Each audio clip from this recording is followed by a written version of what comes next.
أما بعد فقد قال الله تبارك وتعالى في القرآن المجيد والفرقان الحميد: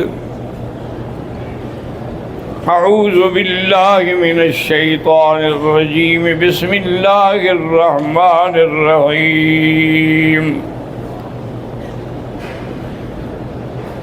محمد رسول الله والذين معه أشداء على الكفار رحماء بينهم تراهم ركعا سجدا يبتغون فضلا من الله ورضوانا. قال النبي صلى الله عليه وسلم: عليكم سنتي وسنة الخلفاء الراشدين المهديين،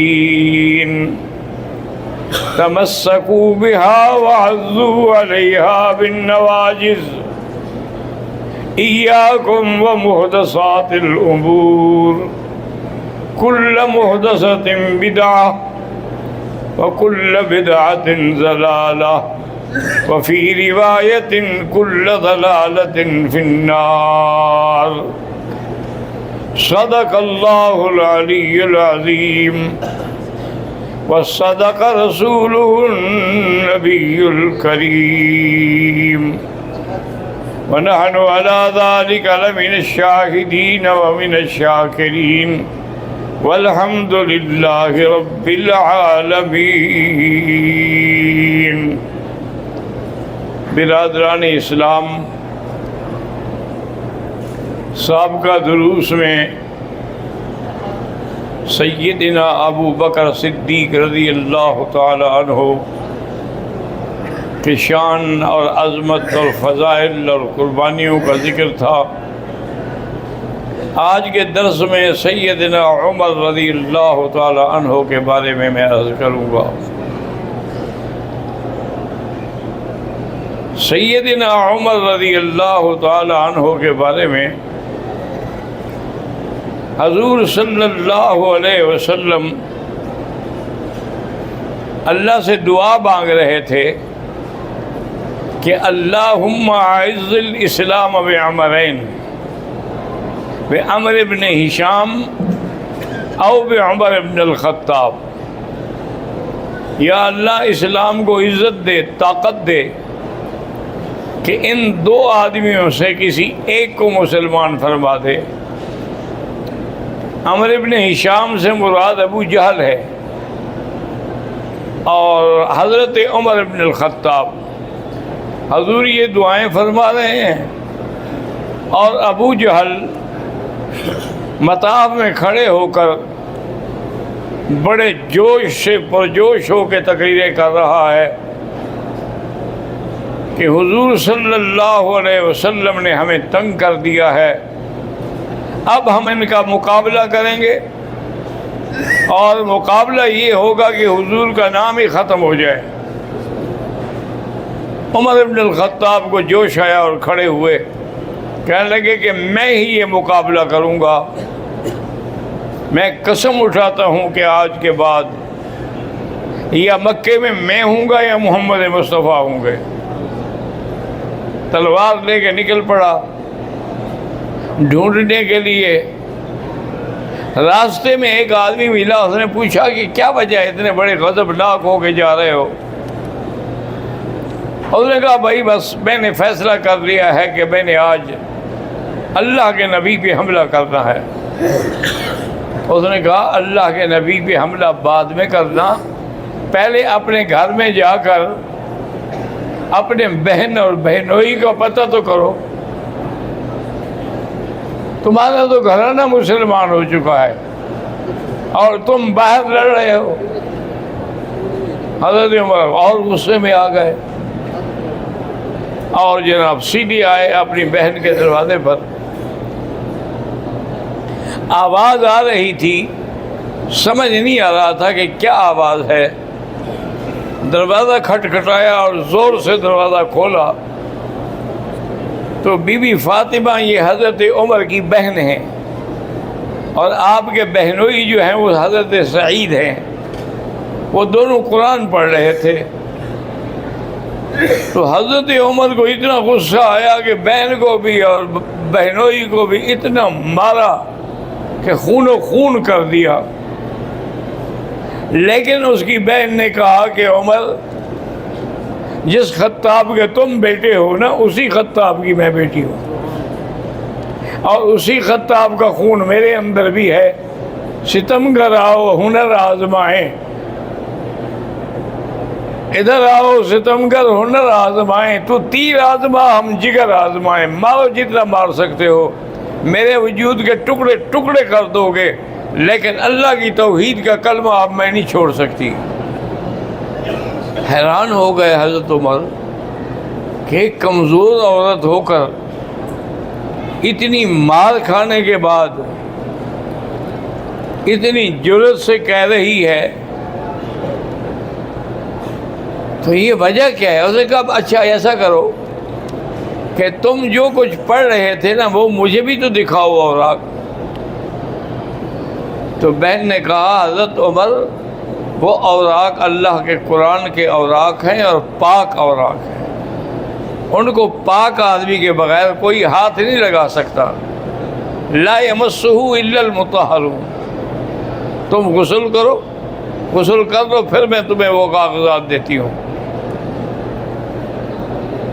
حضرت عمر رضی اللہ تعالیٰ عنہ نے غسل کیا. بی بی صاحبہ نے اس کو اللہ کے قرآن کے اوراق جو تھے وہ پکڑائے.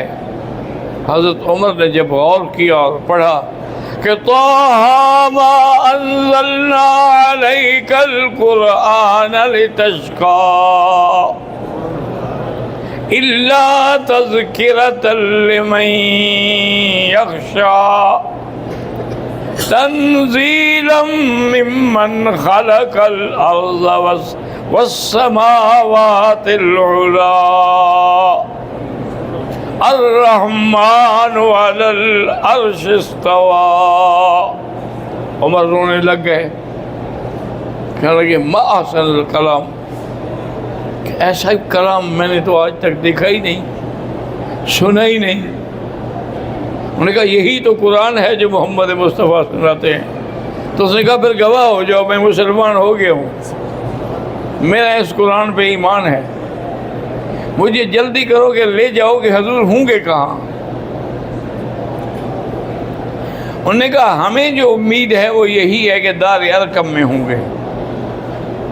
اس وقت تک 43 آدمی مسلمان ہوئے تھے. حضرت عمر آئے دار ارقم پر. جب آئے دروازہ کھٹکھٹایا، اندر سے صحابہ نے دیکھا تو کہا کہ یا رسول اللہ صلی اللہ علیہ وسلم جاء عمر، عمر تو آیا ہے لیکن وہ تو مسلح ہے، کیا حکم ہے؟ اس کو اجازت دیں یا اس کے ساتھ باہر مقابلہ کریں؟ حضرت حمزہ بیٹھے تھے، انہوں نے کہا میں چھوڑ دو، دروازہ چھوڑ دو، آنے دو عمر کو. کیا مکے میں صرف عمر کی ماں نے عمر جنا ہے اور کوئی بہادر نہیں ہے؟ اگر صحیح نیت سے آیا ہے تو ہمارے آنکھوں پر ہے، ورنہ عمر کی تلوار سے عمر کی گردن کاٹ کے دکھاؤں گا آج. حضرت عمر آئے، حضور کے چہرے پہ نظر پڑی، بس آنکھیں جھک گئی، پاؤں میں گر گیا. فقط نگاہ سے ہوتا ہے فیصلہ دل کا، نہ ہو نگاہ میں شوخی تو دل بری کیا. پاؤں میں گر گیا اور کہا یا رسول اللہ مجھے کلمہ پڑھا.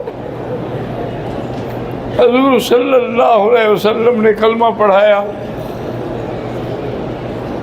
بار بار حضرت عمر نے کلمہ پڑھا. مسلمان خوشی میں آ کے نعرہ تکبیر بلند کیا. اتنی اونچی آواز سے نعرہ مارا کہ باہر کے مکے والے بھی سن رہے تھے. تھوڑی دیر گزری کہ حضرت جبریل آئے. انہوں نے کہا کہ یا رسول اللہ مبارک ہو، آسمان پہ فرشتے بھی مبارک دے رہے ہیں اور وہ وہاں بھی حضرت عمر کے اسلام کی خوشیاں منا رہے ہیں۔ حضور صلی اللہ علیہ وسلم بڑے خوش ہوئے۔ کچھ دیر کے بعد حضرت عمر نے عرض کیا کہ یا رسول اللہ، السنا علی الحق وہم علی الباطل، کیا یہ بات ٹھیک نہیں ہے کہ ہم حق پر ہیں اور یہ مشرکین مکہ باطل پہ ہیں؟ فرمایا بالکل۔ یا رسول اللہ، یہ عجیب بات ہے کہ باطل والے تو مکے کے اندر کھلے طواف کریں اور کھلے نمازیں پڑھیں، اور ہم حق والے چھپ کے بیٹھے رہے۔ آپ چلیں، ایک طرف حمزہ ہوگا، ایک طرف میں ہوں گا، اور آگے آپ ہوں گے۔ آج ہم دیکھتے ہیں کہ کون مکے والا ہے جو ہمارا مقابلہ کرتا ہے۔ حضور کو لے کے چلے اور بڑے زور سے حضرت عمر نے پکار کے کہا کہ مکے والو، اگر تم نے اپنی بیویاں بیوہ کرانی ہیں اور اولادوں کو یتیم کرنا ہے تو آ جاؤ، عمر کی تلوار کا مقابلہ کرو، ورنہ آج کے بعد خبردار کسی نے میرے نبی کو مسجد میں آنے سے روکا تو۔ اسی کو علامہ اقبال نے کہا تھا، اگرچہ بت ہیں جماعت کے آستینوں میں، مجھے ہے حکم اذان لا الہ الا اللہ۔ حضور صلی اللہ علیہ وسلم خوش ہوئے، آزادی کے ساتھ طواف کیا، طواف سے فارغ ہوئے، مقام ابراہیم پہ آئے اور فرمایا کہ عمر پتہ ہے تمہیں کہ یہ پتھر کون سا ہے؟ یہ پتھر وہ ہے جس پہ ہمارے دادا حضرت ابراہیم نے کھڑے ہو کر اللہ کا کعبہ بنایا تھا، اور آج بھی اس کے پاؤں کے نشان اس پتھر پہ موجود ہیں، تو یہ وہی پتھر ہے۔ تو حضرت عمر نے رضی اللہ تعالی عرض کیا، افلا نتخذہ مصلی، یا رسول اللہ پھر ہم اسی پتھر کو مصلی نہ بنا لیں کہ اس کے پیچھے نماز پڑھا کریں طواف والی؟ تو ابھی حضور سوچ رہے تھے کہ عمر کی بات پہ عمل کریں یا نہ کریں، قرآن اتر گیا واتخذوا من مقام ابراہیم مصلی۔ جب اللہ کا قرآن آیا تو اب وہ مقام جو ہے وہ مصلی بن گیا۔ اور یاد رکھیں، علماء نے، وہ مفتیان کرام نے لکھا ہے کہ قیامت تک جتنے لوگ آئیں گے، طواف کریں گے اور 2 رکعت پڑھیں گے، اس کا حصہ حضرت عمر کو جائے گا، کیونکہ اس کے رکھنے کی بنیاد جو ہے وہ حضرت عمر ہے رضی اللہ تعالی عنہ وارضاہ۔ حضرت عمر کے کہنے پر، اصل میں حضرت عمر جو تھے محدث بھی تھے، ملہم بھی تھے، یعنی آپ کے دل میں اللہ پاک ایسی باتیں ڈالتے تھے جو بعد میں قرآن میں آنی ہیں۔ اسی لیے ایک دن میرے آقا رحمت دو عالم تخلیق انسان پر بحث فرما رہے تھے۔ ثم خلقنا النطفة علقة فخلقنا العلقة مضغة فخلقنا المضغة عظاما فكسونا العظام لحما ثم انشأناه خلقا آخر۔ حضرت عمر نے فوراً کہا فتبارک اللہ احسن الخالقین۔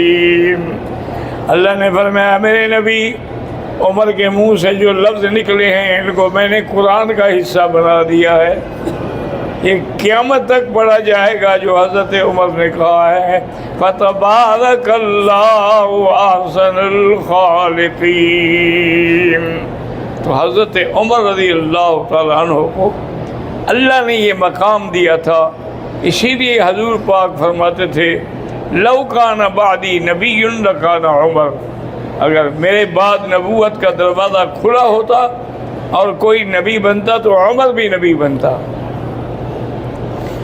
حضرت عمر رضی اللہ تعالیٰ عنہ ایک دن اپنے گھر میں بیٹھے ہیں کہ 2 آدمی آئے۔ وہ 2 جو تھے، ایک یہودی تھا اور ایک مسلمان تو تھا لیکن منافق مسلمان تھا۔ حضرت عمر نے فرمایا ہاں بھائی کیوں آئے ہو؟ انہوں نے کہا حضرت ہمارا جھگڑا ہے لین دین کے معاملے میں، ہم فیصلے کے لیے آئے ہیں۔ لیکن اس یہودی نے کہا کہ یہ بات سن لیں کہ پہلے ہم حضور کی خدمت میں گئے تھے، حضور پاک نے واقعات سن کر، حالات سن کر، چونکہ میرا حق تھا، میرے حق میں فیصلہ کر دیا۔ یہ نہیں مانا، باہر نکلا اور کہنے لگا کہ بات یہ ہے کہ حضرت عمر کے پاس چلتے ہیں۔ اس کا خیال یہ تھا کہ حضرت عمر جلالی آدمی ہیں، وہ لازماً یہودی کے خلاف فیصلہ کریں گے۔ حضرت عمر کے پاس آئے، ان کو یہ واقعہ سنایا۔ آپ نے فرمایا الا رسلکما انا اقضی بینکما، ٹھہر جاؤ، میں ابھی فیصلہ کرتا ہوں۔ حضرت عمر گھر تشریف لے گئے، تلوار لائے اور منافق کی گردن اڑا دی۔ جب منافق قتل ہو گیا تو اس کے سارے رشتہ داروں کو پتہ لگا، وہ سارے اکٹھے ہو گئے، حضور کی خدمت میں آئے کہ دیکھو جی عمر نے ہمارا آدمی قتل کر دیا۔ کیا جرم تھا اس کا؟ اگر ایک آدمی فیصلہ نہ مانے تو مانا یہ تو نہیں کہ اس کو قتل کر دیا جائے۔ حضور نے حضرت عمر کو بلایا، آپ نے فرمایا ابھی عمر کیا بات ہے، جواب دو۔ ابھی جواب نہیں دیا تھا کہ قرآن اتر گیا کہ عمر کا جواب ہم دیتے ہیں۔ فَلَا وَرَبِّكَ لَا يُؤْمِنُونَ حَتَّى يُحَكِّمُوكَ فِي مَا شَجَرَ بَيْنَهُمْ ثُمَّ لَا يَجِدُوا فِي أَنفُسِهِمْ حَرَجًا وَيُسَلِّمُوا تَسْلِيمًا۔ اللہ نے فرمایا میرا مدنی مجھے تیرے رب کی قسم ہے، جو تیرا فیصلہ نہ مانے وہ کافر ہے۔ تو عمر نے تو پھر ٹھیک کیا ہے، اس نے کافر کو قتل کیا ہے، اس سے کیا قصاص لیا جائے گا؟ اللہ تبارک و تعالیٰ نے سیدنا عمر رضی اللہ تعالی عنہ، یعنی آپ حیران ہوں گے کہ ایک انگریز نے کتاب لکھی ہے تو اس نے اس میں یہ لکھا ہے کہ اگر مسلمانوں میں ایک اور عمر پیدا ہو جاتا تو کفر دنیا سے مٹ جاتا۔ یہ صرف حضرت عمر کے کمالات تھے کہ ہر لحاظ سے، ہر میدان میں اللہ نے ان کو کامیابی بخشی۔ وما علینا الا البلاغ۔